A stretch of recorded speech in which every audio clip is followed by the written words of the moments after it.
لاہور 17 سالہ مسیحی لڑکی کو اغوا کرنے اور 10 دن تک اس کے ساتھ اجتماعی عصمت دری کرنے والے ملزمان اس کے خاندان کو دھمکیاں دے رہے ہیں۔ ملزمان ان پر الزامات واپس لینے کے لیے دباؤ ڈال رہے ہیں، حالانکہ پولیس زیادہ تر ملزمان کو گرفتار کرنے میں ناکام رہی ہے۔ عصمت دری کا شکار ہونے والی لڑکی کی شناخت پوشیدہ ہے، جسے 25 اگست کو صبح پنجاب کے ضلع بہاولپور کے حاصل پور گاؤں چک نمبر 87 فتح کالونی میں اس کے گھر سے اغوا کیا گیا۔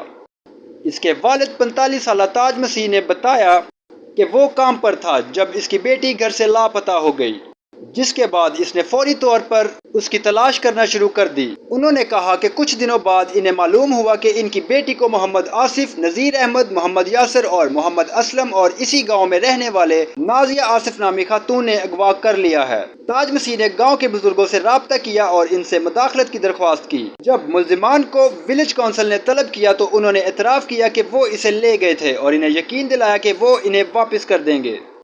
تاہم جب وہ مختلف بہانوں سے اس کی واپسی میں تاخیر کرتے رہے تو تاج مسیح نے پولیس میں شکایت درج کروائی، جس کے بعد تاج مسیح نے بتایا کہ 5 ستمبر کو پولیس نے لڑکی کو ڈھونڈ لیا، جس نے انہیں بتایا کہ اس کے ساتھ محمد یاسر اور محمد سیف نے اجتماعی زیادتی کی تھی۔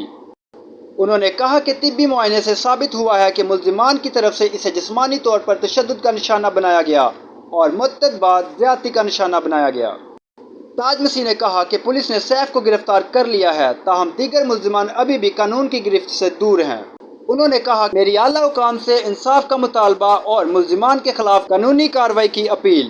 معلومات کا قابل اعتماد ذریعہ CRC، جڑے رہیں CRC کے ساتھ۔